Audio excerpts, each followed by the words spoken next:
పాపం అబద్ధాలు ఆడటం ఇట్టే దొరికిపోవటం వైసీపీ నేతలకు జగన్మోహన్ రెడ్డికి బాగా అలవాటుగా మారినట్టుంది.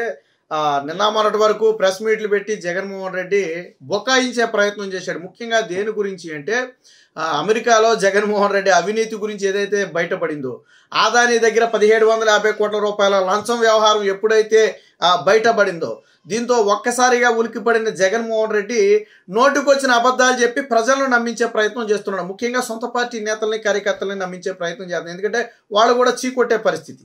నీ 1750 కోట్ల రూపాయల కోసం మా నెత్తి మీద 70,000 కోట్ల రూపాయలు భారం వేస్తామని చెప్పి వైసీపీ సాధారణ కార్యకర్త కూడా భావించే పరిస్థితి. అయితే వాళ్ళని నమ్మించడం కోసం జగన్మోహన్ రెడ్డి నోటికొచ్చిన అబద్ధాలని చెప్తున్నాడు. బట్ నోటితో అబద్ధాలు చెప్తే కుదరదు కదా, చేతల్లో కాగితాల్లో ఉన్నాయి దొరికిపోతుంది కదా. విషయం ఏంటంటే గతంలో ఆర్థిక శాఖ అధికారులు దీనికి సంబంధించి ఒక నివేదిక ఇచ్చారు. ఏది ఈ పవర్ పర్చేజెస్ అగ్రిమెంట్కి సంబంధించి ఒక నివేదిక ఇచ్చారు. సో సెకీ నుంచి కొనాల్సి వస్తే ₹2.49కి మించి కొంటే అది ఖచ్చితంగా భారంగా మారే ప్రమాదం ఉంది, ప్రజలు దాన్ని మోయలేరు, రాష్ట్ర ప్రభుత్వం అంతకంటే మోయలేదని చెప్పి ఒక స్పష్టమైన నివేదిక ఇచ్చారు. అంటే వాళ్ళు ఫైనల్గా చెప్పిన ప్రైస్ ఎంత, ఒక యూనిట్ ₹2.49 లేదా అంతకంటే తక్కువకి మాత్రమే కొనుగోలు చేయాలి అనేది వాళ్ళు చెప్పినటువంటి వాసన. సో మరి జగన్మోహన్ రెడ్డి ఆర్థిక శాఖ చెప్పిన అంశాలను పరిగణలోకి తీసుకోవాలి కదా. అప్పుడు అధికారంలో ఉంది నువ్వు, చెప్పింది నీ అధికారులు. సరే, అధికారులు ఏ పార్టీలో ఉన్నా వాళ్ళు ప్రజల మంచి కోసం చెప్పారు. కానీ జగన్మోహన్ రెడ్డి దాన్ని పెడచేవని పెట్టారు. జగన్మోహన్ రెడ్డికి ఒక నైజం ఉంది, ఎదుటివాడు చెప్తే ఎండో, ఎదుటివాడి చెబితే ఎట్టి కూసానా వినడం.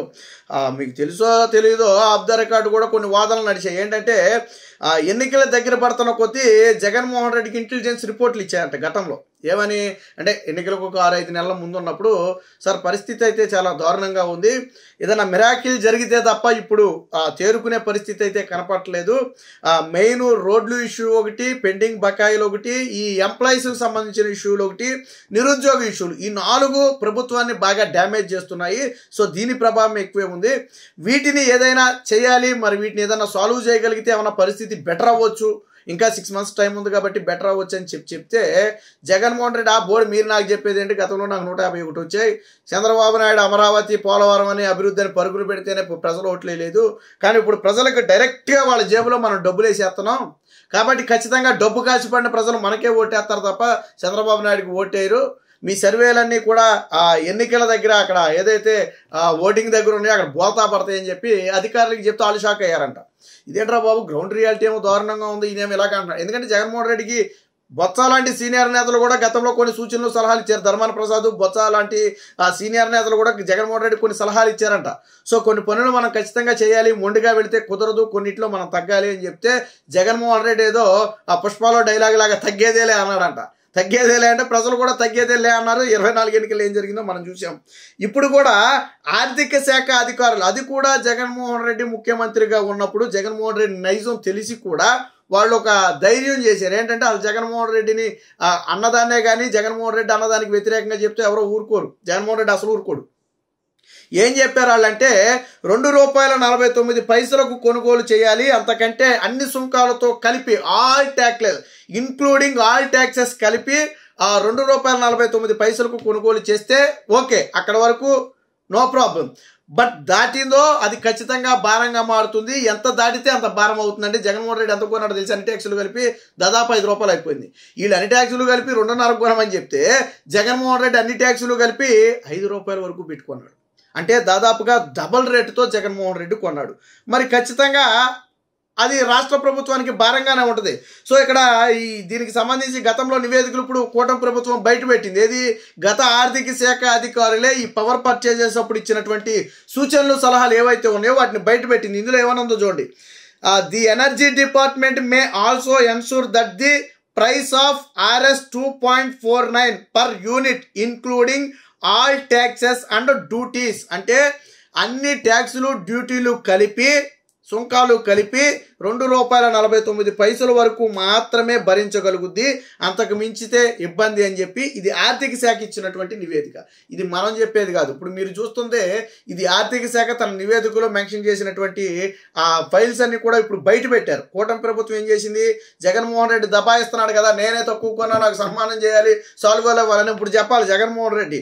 అక్కడ నీ అధికారులే ₹2.49 కొనమంటే నువ్వు ₹5 ఎలా కొనవాయి జగన్మోహన్ రెడ్డి? ఇప్పుడు చెప్పు, సన్మానం చేయాలా వద్దా నీకు? సో ఇదే వద్దంటే విన్నారా? సొంత ఆర్థిక శాఖ సూచనలను బుట్ట దాఖలు. యూనిట్ ₹2.49 దాటొద్దని స్పష్టీకరణ.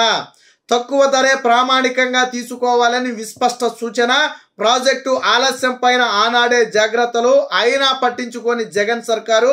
ఆర్థిక శాఖ సిఫారసులను తోసిపుచ్చిన నాటి క్యాబినెట్. అన్ని ఛార్జీలు కలిపి యూనిట్కు ₹5 కంటే ఎక్కువ ధరే వసూలు. సో ఈ ఆర్థిక శాఖ ఇచ్చినటువంటి నివేదికను బయటికి రానివ్వలేదు. బయట ఎవరికీ తెలియదు. ఎందుకంటే ఈ అంతర్గతంగా గవర్నమెంట్కి ఇచ్చే సూచనలు అంతేగాని ఓపెన్గా పెట్టరు వీటిని. సో గవర్నమెంట్ పాటించవచ్చు, పాటించకపోవచ్చు, అది గవర్నమెంట్ ఇష్టం.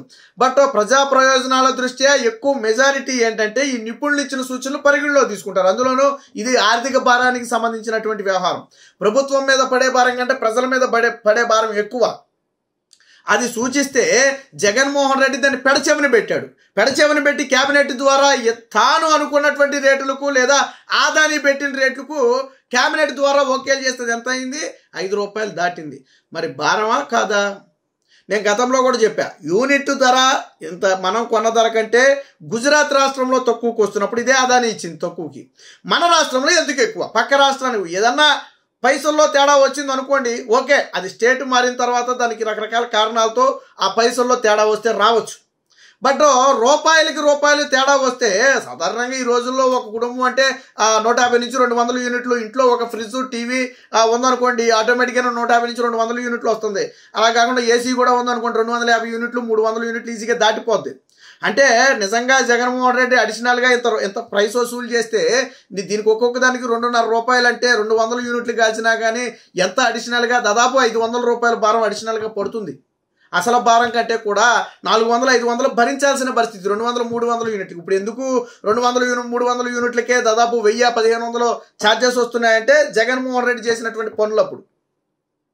జగన్మోహన్ రెడ్డి సరే ఎవరో చెప్తే ఎందుకు, నీ ఆర్థిక శాఖ అధికారులే చెప్పారు ఇంతకంటే ఎక్కువైతే భారం అని. ఎందుకు జగన్మోహన్ రెడ్డి వినలేదు అనేది ఇక్కడ ప్రశ్న.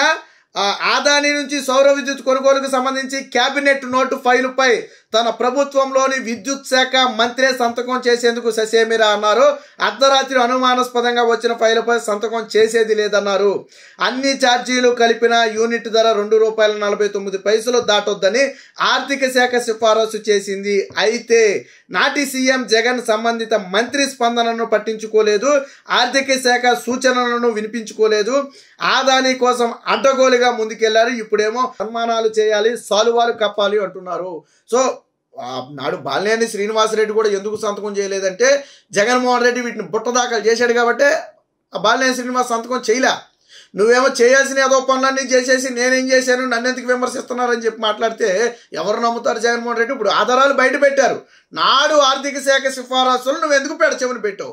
పోనీ ₹2.49 వాళ్ళు అన్నారు, పోనీ ₹3 లోపు నువ్వు కొనుంటే అదొక దారి. అన్న రేట్గా కొనాలంటే ఎక్కడ కుదురుద్దులే, సరే పరిస్థితులు అనుకూలించి కొన్నారేమో అనుకుందాం. నువ్వు ₹5 పైన డబల్ ఛార్జీలు పెట్టి ఎవడనుమతితో కొన్నావు నువ్వు? మరి ఇది రాష్ట్ర ప్రజలను ముంచటమే కదా. మరి ఇప్పుడు చెప్పు, నీకు సొలవాలు కప్పాలా, సన్మానాలు చేయాలా? ప్రజలను ముంచినందుకు జగన్మోహన్ రెడ్డి చేయాల్సిన పనులన్నీ చేసి ఈరోజు నాకేమీ తెలియదని చెప్పి నంగనాచి కబుర్లు చెప్తే నమ్మటానికి ప్రజలు సిద్ధంగా లేరు.